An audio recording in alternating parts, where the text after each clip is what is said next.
하나님 말씀 오셨습니다. 하나님 말씀은 마태복음 24장 45절로 51절까지의 말씀, 신약성경 제 성경으로는 42페이지입니다. 신약성경 42페이지 마태복음 24장 45절로 51절까지의 말씀. 찾으셨으면 제가 봉독하겠습니다. 충성되고 지혜 있는 종이 되어 주인에게 그 집 사람들을 맡아 때를 따라 양식을 나눠줄 자가 누구냐? 주인이 올 때에 그 종이 이렇게 하는 것을 보면 그 종이 복이 있으리로다. 내가 진실로 너희에게 이르노니 주인이 그의 모든 소유를 그에게 맡기리라. 만일 그 악한 종이 마음에 생각하기를 주인이 더디 오리라 하여 동료들을 때리며 술 친구들과 더불어 먹고 마시게 되면 생각하지 않은 날 알지 못하는 시각에 그 종의 주인이 이르러 엄히 때리고 외식하는 자가 받는 벌에 처하리니 거기서 슬피 울며 이를 갈리라. 아멘.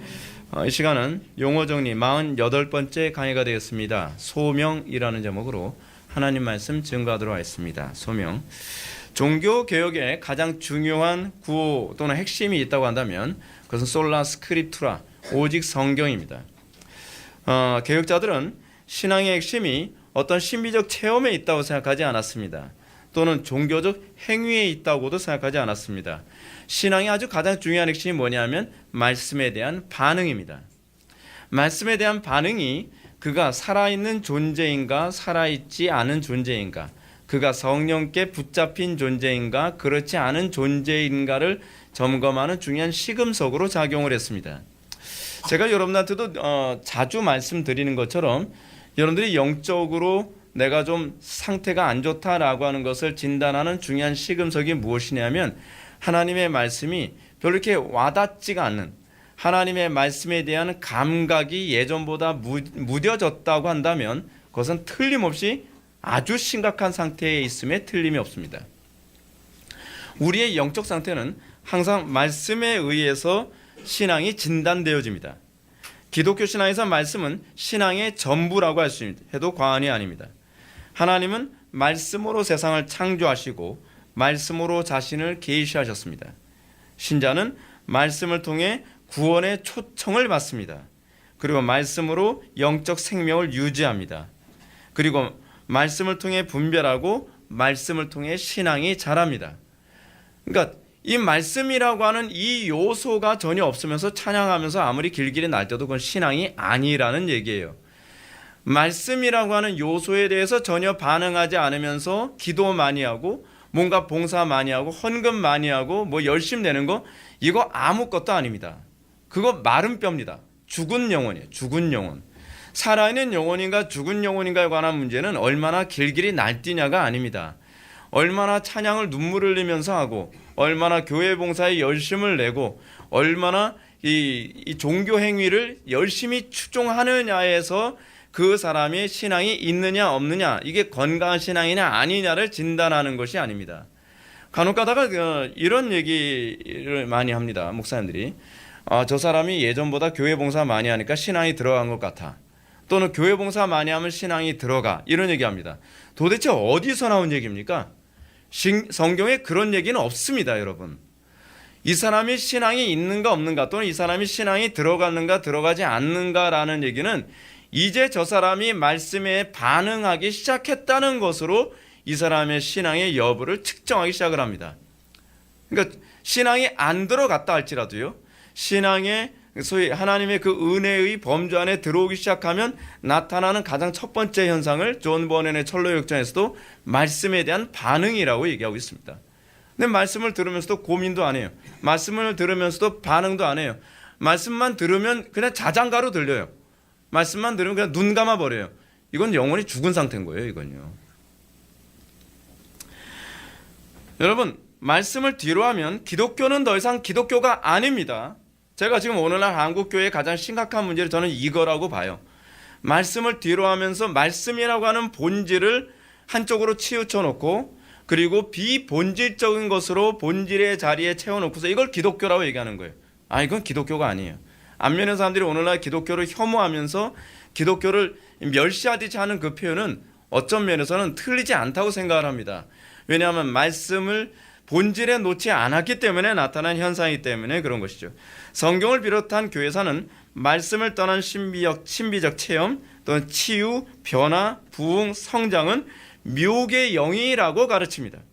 이처럼 기독교 신앙에서 말씀은 절대적인 위치에 있습니다. 오늘날 상당수의 기독교인들은 신앙이 말씀을 통해서 시작된다는 것을 제대로 이해하지 못합니다. 도대체 신앙이 뭐부터 시작한다고 생각을 하십니까? 신앙이 말씀을 통해서 시작된다는 말은 이 말을 여러분 교육으로 시작된다라고 오해하지 마십시오. 개혁파 교회가 또 잘못 가고 있는 것이 뭐냐면 이 신앙이 말씀으로 된다라고 생각을 해서 이 교육 프로그램이 신앙을 집어넣는다고 생각을 하는 경향이 있습니다. 기독교 신앙이 교육과 관련을 맺고 있는 것은 어느 정도 맞는 얘기입니다. 그러나 개혁자들이 주장하는 오직 말씀, 이 솔라 스크립투라는 교육으로 기독교인을 만들 수 있다는 얘기는 아니에요. 이거 완전 다른 얘기입니다. 특정한 교육 과정을 거치면 믿음이 들어가고 성숙한 신자가 되고 또는 제자가 된다고 하는 이런 사고방식을 가지고서 교회에서 사람들을 가르치고 또 교회 성장을 꿈꾸는 많은 교회들이 있습니다. 근데 여러분 아시나요? 그 개념은요, 토마스 아퀴나스적 개념입니다. 그러니까 천주교적 개념이라는 거예요. 무슨 말이냐고요? 여러분 천주교에서 말씀 잘 안 가르치니까 그건 아니라고 생각하십니까? 아니요, 토마스 아퀴나스는 그렇게 생각하지 않았습니다. 토마스 아퀴나스의 관점을 보게 되면 교육을 통해 이성을 납득시키면 얼마든지 신자를 만들 수 있다. 얼마든지 구원시킬 수 있다고 생각을 했습니다. 인간의 타락은 인정하지만 인간의 이성까지는 타락하지 않았다고 보기 때문에 그렇습니다. 근데 이런 교회들의 특징이 뭐냐면 교육을 굉장히 중요시 여깁니다. 교육만 시켜요. 기도는 안 합니다. 그러니까 제가 우리 교회에서도 항상 강조하는 게 무엇입니까? 저는요, 기도와 말씀 두 가지 중에 어느 한쪽만 하라 그러면요, 저는 기도를 더 많이 강조하고 싶어요. 이거는 여러분 저의 개인 주관적 개념이 아닙니다. 이건 누구의 개념이냐면 루터의 개념이기도 합니다. 그토록 말씀을 중요시 여겼던 루터조차도 자기가 말씀을 연구하기에 가장 좋은 시간에 오히려 기도에 집중했다고 얘기합니다. 왜냐하면 말씀의 조명은 기도를 통해서 이루어지기 때문에 그런 거예요. 아무리 많은 말씀, 아무리 좋은 말씀을 많이 듣는다 할지라도 그것이 양식이 되는 건 성령의 은혜가 하시는 작용이지 우리 이성의 작용이 아니라는 겁니다. 토마스 아퀴나스는 신앙과 이성을 모순의 관계로 보는 우리와는 다른 관점을 가지고 있습니다. 그는 이성과 신앙을 조화와 일체 관계로 보았습니다. 이런 관점으로 교리를 연구하는 태도를 스콜라주의라고 얘기합니다. 스콜라주의자들의 특징이 뭐냐면 기도를 안 해요. 스콜라주의란 이성적 합리성으로 얼마든지 신학을 할 수 있고 얼마든지 하나님을 알아갈 수 있고 얼마든지 신앙할 수 있다고 생각하는 것이 소위 스콜라적 관점입니다. 이런 관점을 버리지 못한 학자들이나 목회자들은 기도보다는 공부에 더 많은 집중을 합니다. 더 많이 가르쳐야 돼요. 사람이 안 변하면 더 많이 가르쳐야 된다고 생각을 하는 거예요. 교인들이 왜 안 변할까? 그러면 이번에는 기독교 강요를 가르쳐 볼까? 교인들이 왜 안 변할까? 그러면 더 엄청난 걸 가르쳐 볼까? 헬라어를 가르쳐 볼까? 히브리어를 가르쳐 볼까? 조직신학을 통째로 다 암기시켜 버릴까? 그런다고 해서 사람이 바뀌지 않습니다. 뭐가 될까요? IQ 높은 마귀만 됩니다. 이걸 도대체 스콜라주의와 우리 개혁파의 입장이 무엇인지를 제대로 잘 분별을 못하는 것 같습니다. 루터가 뭐라고 했다고요? 자기는 성경 연구하기에 가장 좋은 시간을 기도에 투자했다. 물론 아퀴나스는 철학과 신학을 명백히 구분했습니다. 그러나 신학이나 철학이 진리를 추구한다는 차원에서는 본질적으로 또는 근본적으로 다르지 않다고 봤습니다. 진리를 추구하는 거잖아, 그렇게 생각하는 거죠. 철학도 진리를 추구하는 것이고 신학도 진리를 추구하는 것이라고 한다면 우리가 왜 철학을 도외시해야 되겠느냐, 그렇게 생각을 한 거죠. 그래서 이렇게 생각을 했습니다. 토마스 아퀴나스는요, 신학은 계시를 통해서 진리를 추구하는 것이라고 한다면 철학은 이성의 합리성을 통해 진리를 추구하는 것이다. 그래서 진리를 추구하기 위해서 어떻게 해요? 신앙적 요소는 신학으로, 그러니까 어거스틴의 사고방식과 가르침으로, 그리고 성경으로, 신앙적 요소는 그렇게 진리를 추구한다고 생각을 해요. 그러나 그의 삶의 영역, 우리 일상의 영역은 철학으로 진리를 찾아가는 것이다 라고 생각합니다. 이런 논리가 나중에는 어떻게 가죠? 그렇기 때문에 다른 종교도 열심히 믿으면 구원을 받을 수 있다고 하는 귀결로 가게 되는 것이죠. 이런 관점은 오늘날 개혁파 교회 안에 사실은 그대로 스며들어왔습니다.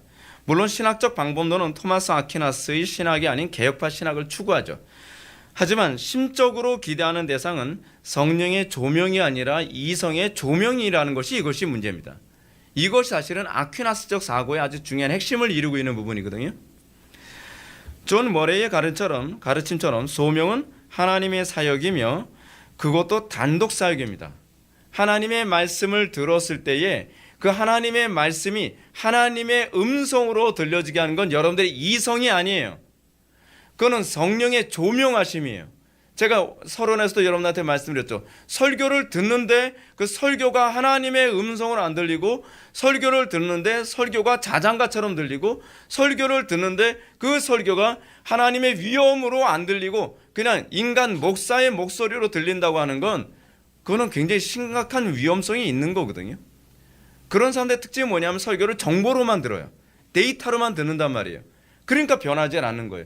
여러분들의 삶을 변화시키는 건 이성이 아니에요. 여러분들의 삶을 변화시키는 것은 성령의 조명하심이란 말이에요. 성령께서 그것이 하나님의 신적 권위로 들리게 만들어야 돼요. 목사의 권위가 아니라 신적 권위로 들렸을 때 여러분들이 굴복하는 것이지, 아니 목사의 권위로 얘기한다고 여러분들이 그 권위에 굴복하겠냔 말이에요. 하나님의 권위로 들릴 때라야만 그 설교가 비로소 나를 움직이는 힘으로 작용하는 것 아니겠습니까? 강단 설교에서요, 성령의 조명하심이 없으면 강단 설교에서 효력 있는 부르심은 기대할 수 없습니다. 효력 있는 부르심, 이거 신학에서 굉장히 중요한 얘기거든요. 이거 효력 있는 부르심, effectual calling. 신학적인 관점은 부정하지 않습니다. 그러나 정작 설교에서 성령의 강력한 조명이 일어나기를 기대하는 기도가 미약하다고 한다면 그거는 그냥 아퀴나스주의예요. 그렇게 가고 있는 거예요. 이거는 오늘날 개혁파 교회가 자꾸 머리로만 신학을 하는 문제의 특징이 바로 여기에 있습니다. 과거의 개혁자들이나 청교도들은 설교에 효력 있는 부르심이 나타나기를 소망하며 몸이 부서지도록 기도했습니다. 자기가 아무리 이성적으로 탁월하게 설교를 준비했어도 성령께서 이 설교를 사용하지 않는다고 한다면 죄인들을 결코 변화시킬 수 없다고 믿었습니다. 그래서 그들은 이 설교가 하나님의 손에, 성령님의 손에 붙들린 바 되어서 그 설교 한편 한편 또는 말 한마디 한마디가 쇠방망이가 되어서 그들의 교만한 뇌리를 때리고 그들의 마음속에는 강팍함을 깨뜨리고 그들의 심령이 하나님의 권위 앞에서 주저앉기를 바랬습니다.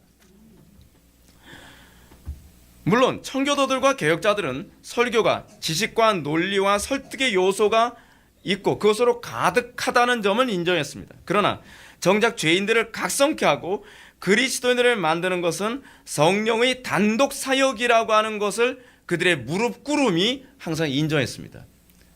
그것은 무릎 꿇음으로 인정하는 겁니다. 이것을 로이드 존스 목사는 설교를 뭐라고 표현했어요? Logic on fire, 불 붙는 논리라고 얘기했습니다. 설교에는 반드시 논리가 있습니다. 설교에는 반드시 설득력이 있습니다. 그러나 거기에 불이 없으면 그것은 하나님께서 기뻐하시는 설교가 아니라고 본 겁니다. 웨스트민스터 소결의문답 31문도 이 부분을 잘 얘기해 줍니다. 효력 있는 부르심이란 무엇입니까? 라고 했을 때 이 답변은 이렇습니다. 효력 있는 부르심은 하나님의 영이 하시는 일로서 우리의 죄와 비참을 깨닫게 하시고, 여러분들의 죄와 비참함을 깨닫게 하는 건 설교자의 논리가 아니거든요. 성령의 조명이시란 말이죠. 또 마음을 밝혀 그리스도를 알게 하시며 우리 의지를 새롭게 하시고 능히 우리를 권하여 복음 가운데서 우리에게 값없이 주신 예수 그리스도를 믿도록 하신 것입니다. 성령의 조명하심이 없이 여러분들이 아무리 이성적으로, 아무리 여러분들이 합리적으로 이 데이터를 여러분들 머릿속에 채워넣는다고 해서 바뀌지는 않습니다. 제가 목회 사역하면서 안 바뀌는 사람들의 공통점이 뭐냐면 책을 얼마나 열심히 읽어야 되는지 모릅니다. 읽지 말란 얘기 아닙니다. 오해하지 마십시오.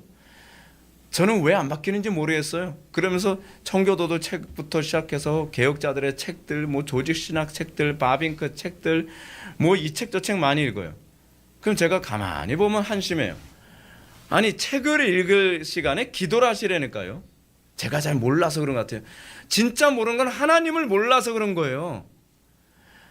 하나님께서 우리를 바꾸는 건요, 지식의 양이 아니라 한 글자라도 하나님께서 쓰시면 우리가 바뀐다니까요. 죄라고 하는 그 한 단어를 하나님께서 우리에게 사용하시기만 하면 그 사람 바뀌어요. 엄청나게 많은 정보가 부족해서가 아니라 하나님을 의지하지 않고 그리스도를 붙잡지 않기 때문에 변하지 않는 거란 말이에요. 그럼 꼭 그렇게 얘기해도 그래요. 그래도 저는 아는 게 너무 부족해서 이 겸손한 건지 교만한 건지 저도 헷갈려요. 그러면 성령께서 어떻게 설교자의 설교를 사용하여 죄인들에게 효력 있는 부르심을 일어나도록 한다는 말일까요? 1차적으로 교리적으로 올바른 말씀이 선포되어야 되겠죠. 성령님은 진리의 영이시기 때문에 거짓된 가르침으로 변화시키지 않습니다. 그래서 성령께서는 항상 바른 교리, 바른 말씀을 선포하시는 것을 기초로 하여 그것을 수단으로 사용하시죠. 그래서 설교가 뭐예요? 은혜의 수단, 은혜의 방편이라고 얘기하죠. 설교자는 자신의 설교 통해 회중들에게 효력 있는 부르심이 일어나도록 하기 위해서 교리적으로나 신학적으로 어찌하든지 철저하게 준비하려 애를 써야 합니다. 그 다음엔 성령께서 자신의 설교를 사용해 주시도록 간절히 기도해야 되겠죠. 정말 간절히 기도해야만 합니다. 한편의 설교가 하나님의 손에 붙들리기 위해서 때로는 일주일 내내 그 한편의 설교를 위해서 기도하는 수고도 게을리해서는 안 됩니다. 제가 단독 목회하면서 제일 어려운 게 뭐냐면 한편의 설교에 일주일 동안 기도를 투자하지 못한다는 것이 제일 힘듭니다. 제가 전도사 생활할 때는 뭐 청년부만 맡든지 학생부만 맡든지 뭐 하니까 일주일에 한 편 설교에 비중을 두고 그 한 편의 설교를 위해서 일주일 동안 기도를 했거든요. 근데 이제 설교가 이제 많이 분산이 돼 버리니까 이 한 편의 설교가 네 개로 다 나눠져서 이제 기도를 하는 게 이게 좀 부담스럽죠. 근데 한 편의 설교 자체의 의미가 있는 것이 아니라 하나님께서 그 막대기 같은 설교를 사용하시느냐가 중요한 문제거든요. 하나님께서 그 설교를 사용하시면 어떤 죄인도 변화될 거라는 믿음을 가지고 설교자는 기도에 힘을 써야만 합니다. 청교도들은 그래서요, 설교하기 전에 로이드 존스도 그랬고요, 한 편의 설교를 하기 전에 설교자는 최소한 1시간 이상의 기도를 투자했다고 얘기합니다.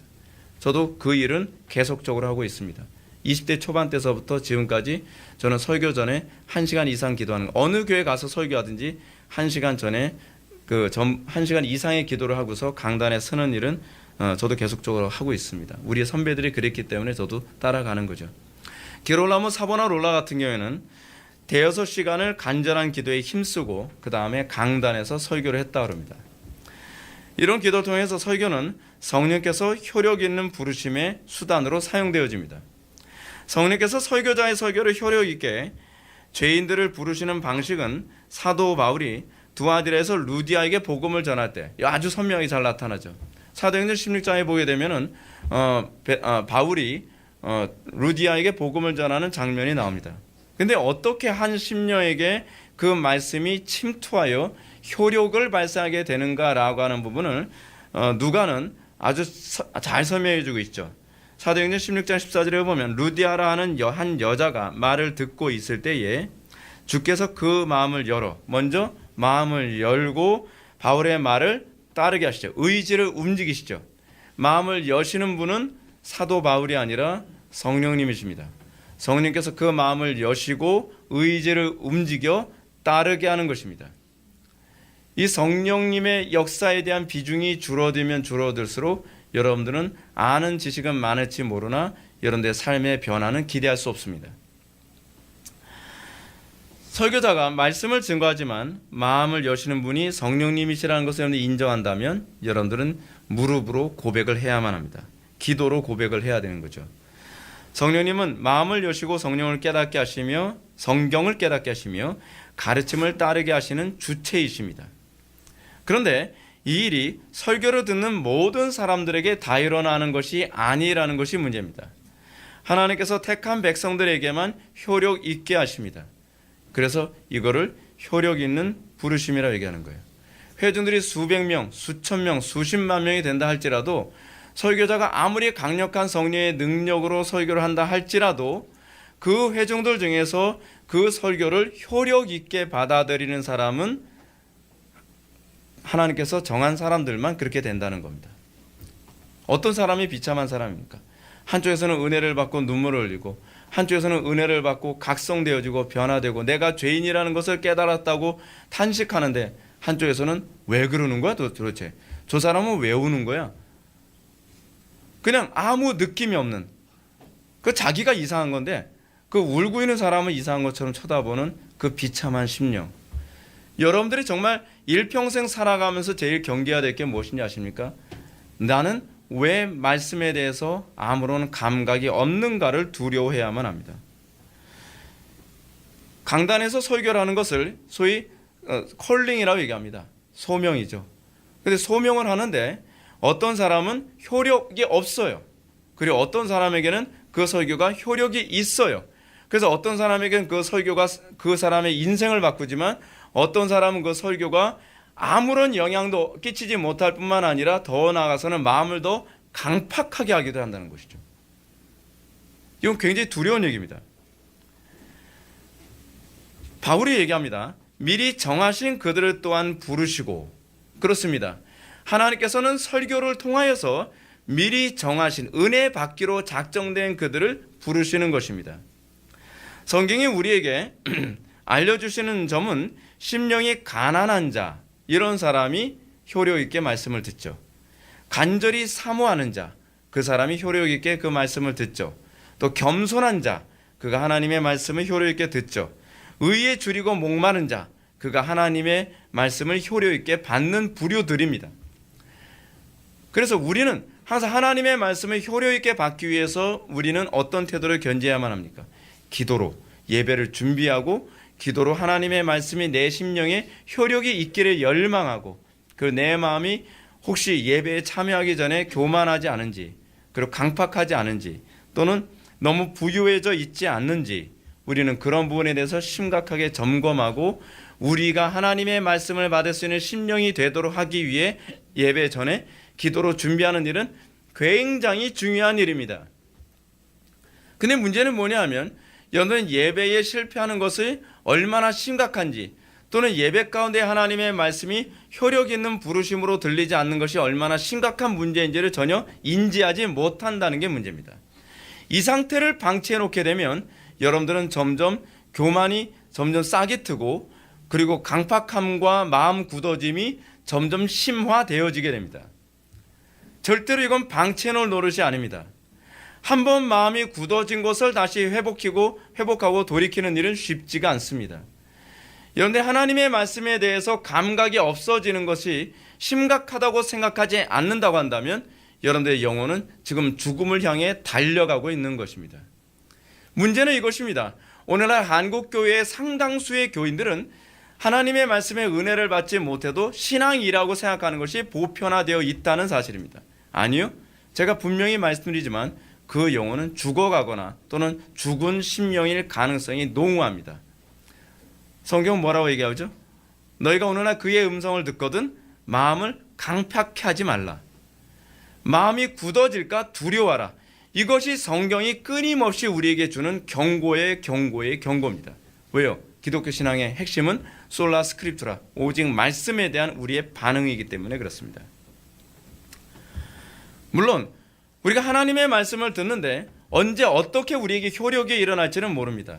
여러분들이 지금 나에게 효력이 일어나지 않는다 할지라도 여러분들이 은혜를 구하고 또 하나님께 긍휼을 구하며 사모한다면 여러분들은 그 상태가 어느 정도 하나님의 말씀을 받을 만한 그 준비가 되고 그것에 의해서 때가 되면 은혜를 받게 될 것입니다. 자, 그런데 그 사람이 언제 변하거나 언제 은혜를 받을지, 여러분 제 얘기를 잘 들으십시오. 아무 생각 없이 앉아있으면 언젠가는 은혜 받겠지가 아닙니다. 그런 사람들은 기대하지 마십시오. 어떤 사람이 은혜를 받느냐면 구하고 찾고 두드리고 그리고 간절하고 겸비하며 그리고 은혜를 구하는 자가 은혜를 받는 것이지 넉넉히 시간 때우고 자리만 채웠다고 해서 은혜 받는 거 아닙니다. 그런 사람이 은혜 받았다는 성경의 구절이 없습니다, 여러분. 그래서 복음을 전하는 자는 때를 얻든지 못 얻든지 복음을 전하는 것이고, 그리고 은혜를 받기를 열망하는 사람은 때를 얻든지 못 얻든지 우리는 그 은혜의 자리를 지켜야 되는 이유가 바로 거기에 있는 겁니다. 오죽하면 로이드 존스 목사님은 뭐라 얘기합니까? 여러분들은 가능하다면 모든 공적 예배를 빠지지 마십시오라고 얘기해요. 왠가? 언제 성령께서 그에게 효력 있는 부르심의 은혜를 부어주실지 모르기 때문에 그렇습니다. 그러므로 여러분들은 항상 하나님의 말씀이 나에게 효력 있게 작용하느냐에 관해서 심각하게 고민할 수 있어야만 합니다. 그래서 복음을 전하고 회중들이 듣게 되는 것을 우리는 뭐라 얘기합니까? 소명이라고 얘기하죠. 소명. 근데 이 소명이라는 말을 우리가 잘못 이해하는 경향이 있습니다. 소명. 소명이 영어로 calling이죠. calling. 예, 그리고 또 효력 있는 부르심에 했을 땐 effectual calling이라고 이렇게 얘기합니다. 간혹 소명을 단순히 구원으로 초대받는 정도로만 이해하는 사람들이 상당히 많이 있습니다.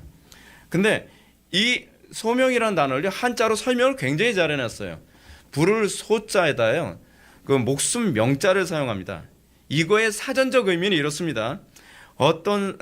사람이 어떤 특수한 신분으로 하나님께 봉사하도록 하나님께 부름 받음이라고 되어 있어요. 이게 사전적 의미예요. 하나님께 봉사하도록 부름 받은 사건. 이게 소명입니다.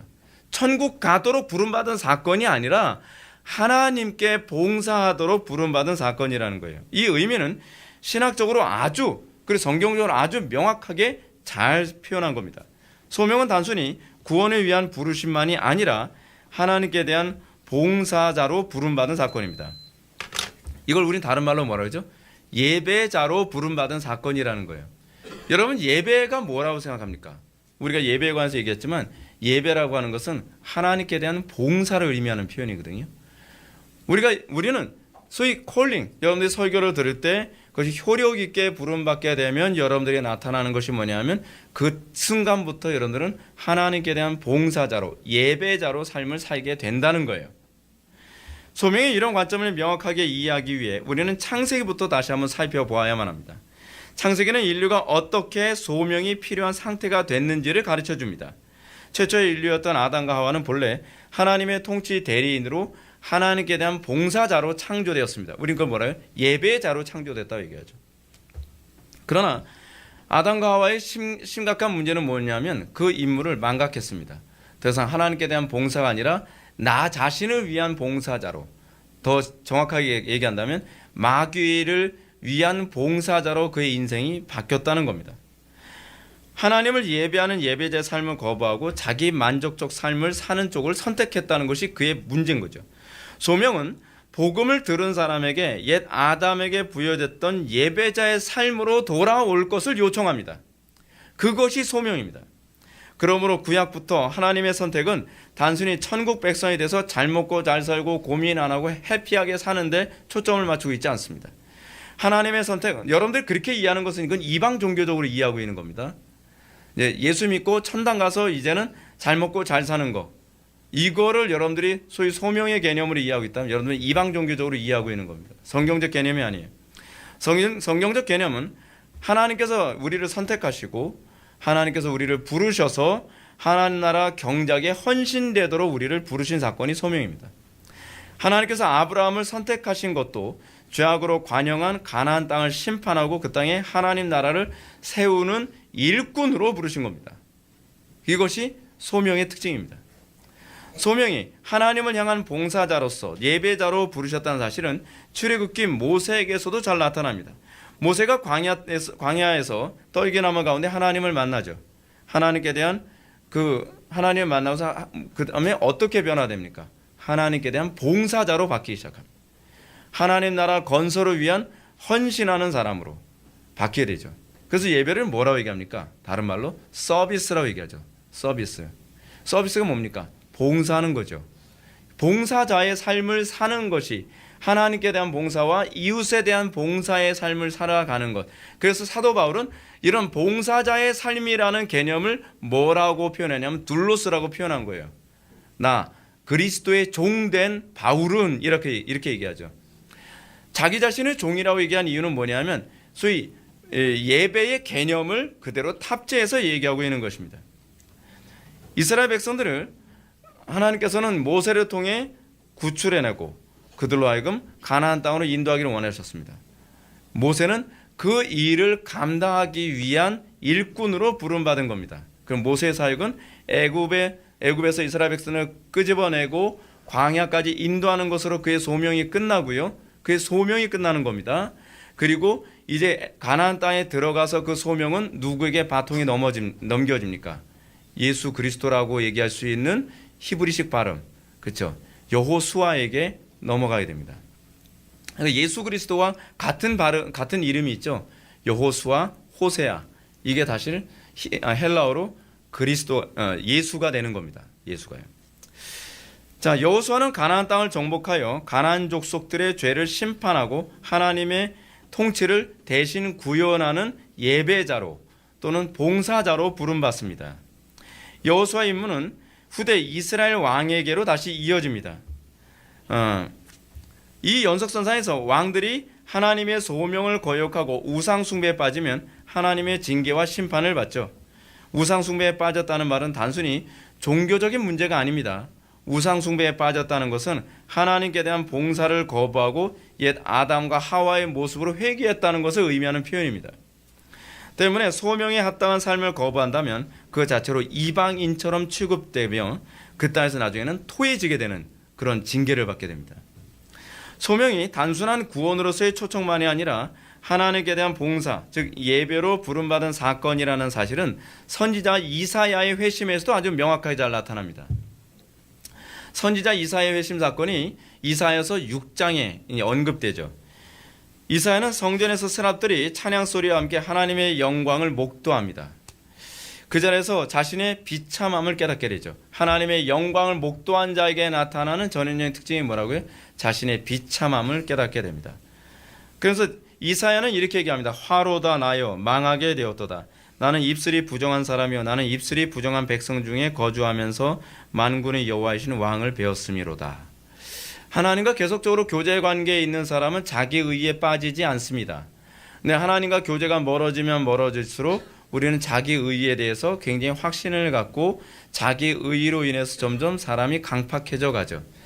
이사야가 하나님을 만났을 때에 나타났던 모습이 뭐냐면 내가 얼마나 부정한 존재인지를 자각하게 되는 것으로 나타납니다. 그렇게 자기 자신의 부정함에 대한 탄식과 함께 제단의 숯불로 그의 입이 정화되어지면서 이런 선언을 듣죠. 내 죄가 사하여졌느니라. 마치 예수님께서 그 선언했던 그 선언이 여기서도 동일하게 언급되어집니다. 그의 회심은 여기서 그치지 않고 즉시 소명으로 반응하죠. 회심은 소명으로 반응합니다. 그는 여호와께서 내가 누구를 보내며 누가 우리를 위하여 갈꼬라는 탄식 소리를 듣자마자 내가 여기 있나이다 나를 보내소서라고 반응합니다. 소명이 뭐로? 그에게 하나님께 대한 헌신으로 예배자로 또는 봉사자로 그의 삶을 바꾸죠. 그 순간부터 이사야는 하나님께 대한 봉사자로 인생을 살아가게 됩니다. 신약으로 넘어가면서 소명의 문제를 한번 살펴볼까요? 마태복음 20장에 나온 포도원 품꾼 비유는 소명이 무엇인지를 잘 보여주죠. 예수님은 천국이 마치 품꾼을 얻어 포도원에 들어보내려고 이른 아침에 나간 집주인과 같다라는 말씀을 통해서 하나님의 선택의 궁극적 목적이 뭐냐면 천당 보내는 것이 아니라 일꾼으로 부른 사건이라고 하는 부분을 여기서 설명해 주고 있습니다. 하나님의 선택이 바로 품꾼을 부르시는 사건이라는 거예요. 이런 강조점은 마태복음 24장에서 마지막 심판에 대한 예수님의 가르침에 잘 나타나죠. 여러분들 마태복음 24장이 소위 소묵시록이라고 하지 않나요? 그렇죠? 마태복음 24장에 보게 되면은 종말에 일어나게 될 일에 대해서 장황하게 예수님께서 다 예언해 주시게 됩니다. 그리고 그 예언이 다 어느 정도 마무리되고 난 다음에 뒷부분에서 24장 후반부부터 무슨 얘기가 나오냐면 하나님의 심판이 어떤 기준으로 이루어지게 되는지를 설명해 줍니다. 네 가지의 어떤 비유로 예수님께서 하나님의 심판이 어떤 식으로 이루어지는지를 보여주죠. 그럼 마태복음 24장 뒷부분부터 시작합니다. 근데 이 하나님의 심판이 이루어지는 네 가지 비유를 얘기하기 전에 이 네 가지 비유가 비유 핵심이 무엇인지를 이렇게 얘기합니다. 마태복음 24장 44절과 45절 오늘 본문이죠. 오늘 본문 보게 되면 그 부분이 나옵니다. 그래서 뭐라 얘기해요? 준비하고 있으라. 이게 하나님의 심판을 준비해야 될 첫 번째 태도이고, 두 번째 뭐냐면 충성되고 지혜로운 종이 되라라는 것입니다. 하나님의 마지막 심판은 준비되지 않은 사람과 지혜로 충성되지 않는 사람들에게 임한다는 말입니다. 항상 발등에 불이 떨어져야 움직이는 삶의 라이프 스타일을 가지고 있는 건 아직 하나님의 은혜를 맛보지 않은 사람들의 전형적인 특징입니다. 여러분들이 영혼만 그렇게 살아가는 것이 아니라 일상의 삶에서도 미리미리 대비하는 삶이 나와야 돼요. 여러분들이 정말 회심했고 여러분들이 하나님의 은총을 맛본 사람이라고 한다면, 그런 라이프 스타일이 없으면 여러분들 신앙 끝까지 유지 못합니다. 여러분, 나에게 그런 어떤 본성의 변화가 생겼는지부터 질문을 던져야 돼요. 이건 굉장히 본질적인 얘기거든요. 그러면서 예수님께서는 이 두 가지 경고를 이해시키기 위해서 네 개의 비유를 언급하시는데, 첫째는 뭐냐면 마태복음 24장 41절부터 51절에 나오는 충성된 종과 외식하는 종에 관해서 언급합니다. 이 첫 번째 비유고요. 두 번째는 뭐냐면 열천의 비유고, 세 번째는 달란트 비유고, 마지막 네 번째는 양과 염소의 비유입니다. 이 나머지 세 개의 비유는 25장에서 언급되고 있죠. 이 네 개의 비유는 종말에 심판하시는 하나님의 두 가지 핵심, 준비하라, 충성되고 지혜로운 종이 되라라는 이 독특한 방식을 이런 방식으로 경계시키고 있는 겁니다. 먼저 충성된 종과 외식하는 종에 대한 비유를 봅시다. 이 가르침은 주인이 종에게 준 임무를 충실하고 성실하게 수행한 사람만 구원을 받을 것이라고 얘기합니다. 바꿔서 얘기하면 무슨 얘기입니까? 구원받은, 소명을 받은 사람의 특징이 뭐냐는 거예요. 소명을 받은 사람의 특징은 뭐냐면 주인이 올 때 그 종이 그렇게 하는 것을 보면 그 종이 복이 있으리다라고 얘기하는 것처럼, 그가 주인이 맡겨주신 그 미션에 충성된 삶을 살아가는 사람. 근데 어떻게 살아가요? 끝까지 살아가는 거예요. 굉장히 중요한 부분입니다. 근데 악한 종들의 특징이 뭐냐면 주인이 더디 오리라 생각해서 점차 소명을 망각합니다. 처음에는 그가 소명에 반응했던 것 같아요. 그 충성된 것 같아요. 굉장히 열심을 내는 것 같아요. 시간이 지나면서 주인이 더디 오리라 하여 동료 종들, 다시 해내면 같은 신자들을, 그 소명에 충성되고 있는 다른 신자들을 때리며 술 친구들과 더불어 먹고 마시게 되는 모습이 나타납니다. 오히려 그 소명에, 다른 소명에 충실한 다른 동료 신자들의 소명에 자꾸 지장을 주는 삶을 살아가고 있는 것이죠. 그 결과 그들은 생각지 않을 때에 주인이 와서 어미 때리고 외식하는 자가 받는 벌에 처함을 받죠. 거기서 슬피 울며 이를 갈게 되는 현상이 나타납니다. 그 결과 그들은 일시신앙임이 입증되어지는 것입니다. 우리가 항상 두려워야 되는 게 뭐죠? 내 신앙이 일시신앙인가, 아니면 하나님의 은혜에 정말 붙잡힌 바 된가. 사도 바울이 이걸 두려워하는 삶을 살았죠. 내가 그리스도께 붙잡힌 바 된 그것을 붙잡으려 하노라. 이것이 경주하는 삶으로서 살아가는 소명된 신자들의 모습입니다. 처음 은혜를 받아서 하나님께 대한 봉사와 헌신을 살아갔다. 왕년에 나도 그랬어. 아무 의미 없어요. 왕년에 갔던 각설이 죽지도 않고 돌아온 것 같은 거예요. 이 아무 의미가 없어요. 왕년이 아니라 지금 내가 그 소명에 충실된 삶을 살고 있으며, 내가 그 소명에 충실한 삶을 살아가는 가운데에 내가 그리스도를 맞이하게 될 것인가에 관한 고민이 중요한 겁니다. 시간이 지나면서 점차 하나님께 대한 봉사가 사라지고 옛적 삶으로 돌아가며 오히려 동료 신자들의 소명된 삶이 거슬려서 악한 동무들과 어울려 그것과 오히려 싸우게 되는 현상이 나타난다고 한다면 슬피 울며 이를 감이 있겠죠. 그 대표적인 사람이 구약에서 사울이고 신약에서는 데마입니다. 구약에서는 사울보다는 누구를 더 얘기하고 싶냐면 단지파를 얘기하고 싶습니다. 단지파의 문제가 뭡니까? 여러분, 지금 단지파의 문제는 무엇이냐면 그들이 하나님께 소명을 받았는데 그 소명을 거부했다는 데 문제입니다. 잘 보십시오. 우리는 단지파를 통해서 좀 고민해야 될 게 많이 있습니다. 하나님께서 분배해 줬습니다. 12지파에게 분배를 해줬죠. 땅을 분배해 줬는데 문제는 뭐냐면 단지파는 자기에게 분배해 준 땅이 부담스럽다는 거예요. 자기에게 주어진 소명이 부담스럽다는 거예요. 나 이거 감당 못하겠다는 거죠. 그래서 단지파가 한 일이 무엇입니까? 하나님께서 분배해 주시지도 않은 땅을 점령해서 쉽고 편한 인생을 살기 위해 하나님께서 주신 소명을 거부했다는 거죠. 그래서 요한계시록 13장에서 12지파에 대한 명단이 나오는데 거기서 없어지는 이름이 뭡니까? 단지파예요.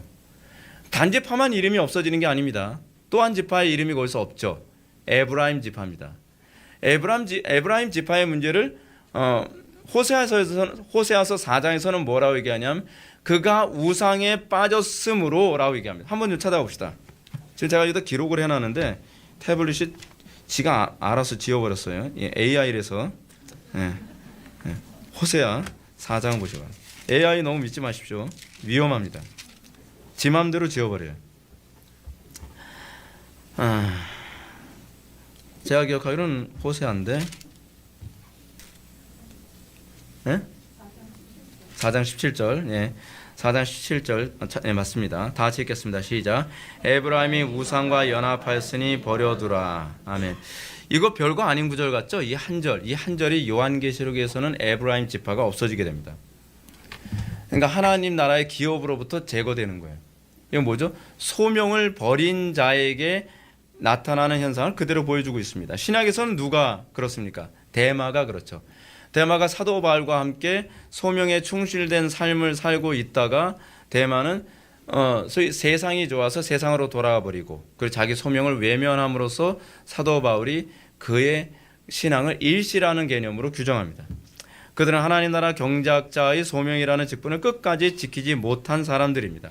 베드로는 이런 사람들을 속담이 빗대어서 개가 그 토한 것에 돌아가고 돼지가 씻었다가 더러운 구덩이에 도로 누웠다 하는 말이 그에게 응하였도다 라고 얘기합니다. 신앙이란 무엇이냐면 착하게 사는 게 아닙니다. 일평생 하나님께 대한 신적 봉사자로 삶을 살아가는 것, 이것이 끝까지 진행되어져야만 합니다. 가다가 중도에 넘어지는 것이 아니라 끝까지 가는 것이어야 돼요. 그걸 여러분들이 항상 경계하고 항상 긴장해야만 합니다. 두 번째로 열처녀 비유입니다. 이 비유의 핵심은 소명 감당을 형식적으로 하는 사람들과 성령의 능력으로 하는 사람들의 차이를 보여주는 부분입니다. 두 종류 처녀들은 등과 기름을 함께 준비한 여자들과 등만 가지고 신랑을 맞이하는 여자들로 대조되죠. 등을 가지고 있다는 차원에서는 겉으로 소명을 받은 사람처럼 보입니다. 근데 등 안에 기름이 없어요. 기름을 준비하지 않은 사람이 있습니다. 뭐예요? 성령의 능력으로 소명을 감당하는 것이 아니라 소명을 형식적으로만 감당하는 사람들이 슬피 울며 이를 갈게 될 것이라고 하는 것으로 또 예수님께서는 말씀하고 계시는 것이죠. 교회에 나오는 사람들은 모두가 다 종교적으로는 소명을 받은 사람입니다. 그죠? 하지만 이들 가운데 실제적으로 성령님께 붙들려 하나님 나라에 유익을 끼치는 사람은 많지 않습니다. 등은 가지고 있으나 기름이 없다는 얘기죠. 등만 있고 기름이 없는 사람들의 특징은 소명을 감당한다고 하지만 자기의 힘과 지혜로 하기 때문에 진지한 기도가 없습니다. 이런 사람들의 특징이 뭐죠? 기도를 하든지 하지 않든지 소명 감당에 별 차이가 없어요. 더 두려운 사실은 강단의 설교를 듣더라도 이런 사람들의 특징이 명확한 반응이 없습니다. 이게 얼마나 심각한 문제냐 하면 소명을 감당한다고 하는데 그 사람이, 여러분 우리 그런 말 있잖아요. 우리는 무슨 힘으로 산다고요? 밥심으로 산다. 자매들 동의 안 해주면 자매들 있는데 우리 밥심으로 삽니다.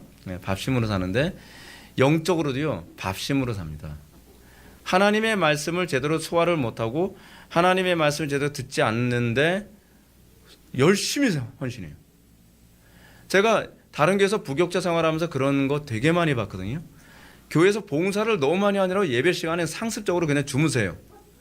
근데 그 에너지가 어디서 나오는데 얼마나 봉사 많이 하고 헌신 많이 하고 충성을 다하는지 못해요. 가짜입니다. 100% 가짜입니다. 기도도 안 하는데 얼마나 열정적으로 헌신하는지 몰라요. 그 에너지는 어디서 나오는 거겠습니까? 육신에서 나오는 것이지 성령으로부터 나오는 게 아니라는 것을 입증하는 것이죠. 여러분 우리가 기도하지 않아도 살만하다? 하나님 말씀 은혜 받지 않아도 자기는 사는데 지장 없다? 이거 진짜 고민해야 될 문제입니다. 우리는 세상 사람들과 삶의 원동력이 다른 사람들입니다. 에너지를 공급받는 출처가 다른 사람이에요. 근데 예배 시간에 은혜를 못 받아도 사는데 지장이 없고 기도 생활을 얼렁뚱땅 대충 해도 하나님의 임재를 경험하지 못해도 사는데 지장이 없다. 심각한 문제가 있는 거죠. 이들에겐 강단 설교나 기도가 생명 유지 수단이 아닌 거예요. 고로 이런 사람들의 특징이 무엇입니까? 피리를 불어도 춤을 출 줄 몰라요. 슬피 울어도 가슴을 치지 않습니다. 영적 전쟁이 치열해도 무관심해요. 이 무관심했던 지파가 어떤 지파예요? 에브라임 지파가 그랬거든요. 에브라임 지파는 하나님 나라 전쟁이 있어도 강 건너 불구경하듯 해요. 자기한테 직접적인 피해가 있지 않는 이상. 세 번째로 달란트 비유입니다. 이 비유의 강조점은 효력 있는 부르심을 받은 사람과 그렇지 않은 사람의 본질적 차이를 보여줍니다. 달란트는 소명의 개념으로 이해되어집니다. 5달란트, 2달란트 받은 종이 있죠. 여기서도 종이라는 표현을 사용합니다. 왜냐하면 소명이란 종으로 부름받은 사건이기 때문에. 근데 5달란트와 2달란트 이 소명을 받은 종들이 하나님 나라 경작을 위해서 충성된 삶을 보여줍니다. 그러니까 주인의 평가가 이겁니다. 착하고 충성된 종이라고 평가합니다. 그러나 1달란트 받은 종은 하나님 나라 경작을 위해서 충성된 삶을 살지 않습니다. 달란트, 다시 말해서 소명은 받았지만 아무것도 남긴 게 없는 거예요. 경작한 게 없는 겁니다. 그 종에게는 어떤 선고가 기다리고 있습니까? 악하고 게으른 종. 게으름이 항상 악함과 같이 갑니다. 왜냐하면 소명과 관련을 맺고 있기 때문에 그런 거예요. 마지막 네 번째는 양과 염소의 비유입니다. 이 비유는 소명에 대한 신자의 반응이 어떤 것인지를 언급합니다. 양과 염소로 비유된 두 종류의 사람은 주님께 대한 봉사 여부에 의해 심판을 받는 것으로 나오죠. 양으로 구별된 사람들은 주님께 줄일 때 너희가 먹을 것을 주었고 목마를 때 마시게 하였고 나그네 되었을 때 영접하였고 헐벗을 때 옷을 입혔고 병들었을 때 돌봤고 옥에 갇혔을 때 와서 보았느니라 라고 칭찬을 받습니다.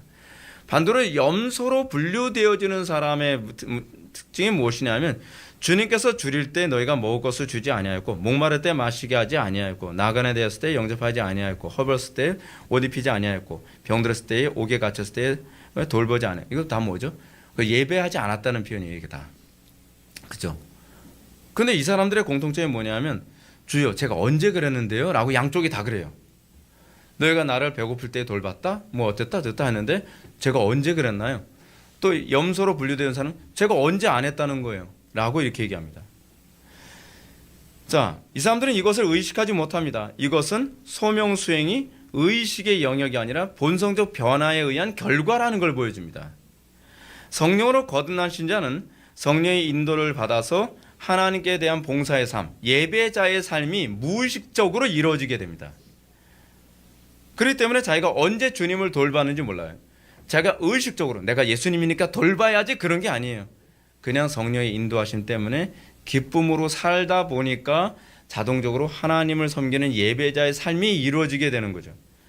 반대로 이 염소로 분류되어지는 사람은 자기가 악의적으로 하나님을 대적하려고 하거나 자기가 그 봉사적 삶을 안 살려고 한 것이 아닌데 무의식적으로 행동하는 모든 삶이 하나님의 봉사를 파괴하고 하나님 나라를 무너뜨리고 하는 모든 일이 그렇게 어둠을 끌어오는 것으로 나타나죠.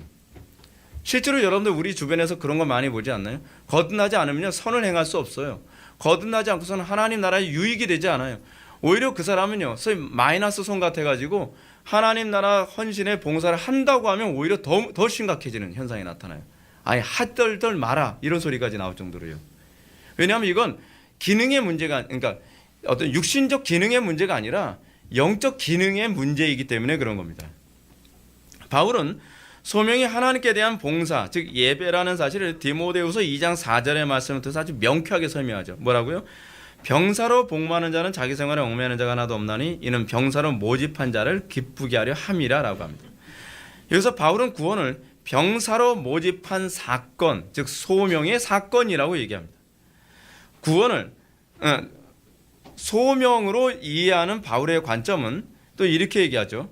그로 말미암아 우리가 은혜와 사도의 직분을 받아 그의 이름을 위하여 모든 이방인 중에서 믿어 순종하게 하나니라고 하는 가르침에도 잘 나타납니다. 바울은 은혜를 구원과 동의어로 사용한다고 제가 수도 없이 말씀드렸죠. 그 구원이 사도의 직분을 수행하도록 부르신 소명 사건이라고 바울은 그렇게 이해하는 거예요. 자기의 구원이 뭐라고요? 사도로 부르시는 소명 사건이다. 그러면서 그 소명 사건의 내용을 좀 더 구체적으로 이렇게 얘기합니다. 그의 이름을 위하여 모든 이방인 중에서 믿어 순종하게 하는 것. 내가 이것을 위해서 구원받았다라고 얘기하는 거예요. 그래서 사도 바울은 이것을 위해서 일평생 목숨 걸고 살죠. 그리고 사도 바울은 세상 떠날 때 뭐라고 얘기합니까? 소명과 연결해서 얘기해요. 선한 싸움 다 싸우고 나의 달려갈 길 마치고 믿음 지켰다. 믿음 지켰다는 게 뭘 얘기하는 겁니까? 소명 끝까지 감당했다. 멈추지 않았다라는 표현입니다. 그 사도 바울이 일평생 빚진 자의 삶을 수행해 갑니다. 그래서 헬라인이나 야만인이나 지혜 있는 자나 어리석은 자에게 내가 다 빚진 자로다 라고 이렇게 얘기합니다. 물론 소명을 종교적인 영역으로만 제한해서 이해해서는 안 됩니다. 이것이 과거 중세 로마 가톨릭의 오류였죠. 가톨릭은 누구만 소명자라고 생각했습니까? 성직자만 소명자라고 생각했습니다. 루터는 이것에 대해서 틀렸다. 그건 성경적이지 않다라고 반론을 제기합니다. 그래서 만인 제사장론을 얘기합니다.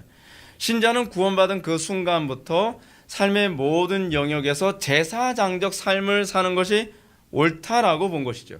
그래서 가정에서 또는 직장에서, 캠퍼스에서, 학교에서 삶의 모든 영역에서 거기에 하나님 나라를 구현하는 제사장적 삶을 살아가는 것, 우리는 그렇게 살도록 부름받았다는 것이죠. 그래서 그가 예수를 믿고 나면 그 예수 믿은 그 순간부터 그 가정은 천국으로 기경이 시작되어져야 돼요. 그가 예수를 믿고 나면 그가 몸담고 있는 직장은 천국으로 기경이 시작되어야죠. 그래서 우리는 우리 삶의 모든 영역에서 이 소명의식이 자동적으로 천직의식으로 가는 거죠. 나에게서 직업은 생명 유지 수단이 아니라, 돈벌이 수단이 아니라, 부의 축적의 수단이 아니라 뭐라고 생각하는 겁니까? 거기가 하나님의 영광을 드러내라고 나에게 주신 지경이라고, 기업이라고 생각하는 거죠. 이스라엘 백성들이 가나안 땅을 점령하도록 어느 정도의 영역을 주시고 여긴 네가 점령해 라고 하나님께서 기업을 주신 것처럼 우리는 그 땅을 외면하는 것이 아니라 힘들고 어렵고 철병거가 있다 할지라도 나의 소명을 완수하는 장소로 이해하고 그것에 하나님의 통치를 구현하고, 그래서 하나님 나라가 뜻이 하늘에서 이룬 것처럼 땅에서도 이루어지기를 열망하는 삶을 살아가도록 우리를 부르셨다고 믿는 것, 그것이 바로 구원이죠. 신자는 자신이 몸담고 있는 크고 작은 모든 영역에서 하나님 나라 건설을 위해 충성을 다하는 일꾼으로서의 삶을 살도록 부름받은 존재라는 인식을 가져야만 합니다. 하나님께서 말씀으로 우리를 부르실 때 그 소명은 작은 것에서 출발해서 큰 영역으로 점차 확장되어져 갑니다. 예수님께서 내가 작은 일에 충성하였음에 내가 많은 것으로 내게 맡기리니 내 주인이 즐거움에 참여하리라 라고 말씀하신 사실은 이걸 잘 보여주죠. 우리가 조그마한 부분, 내 가정의 영역에서 내가 경작자의 삶을, 예배자의 삶을, 하나님께 대한 봉사자의 삶을 살아간 사람이 거기서 점점 더 하나님 나라의 봉사의 영역이 넓어지는 거죠.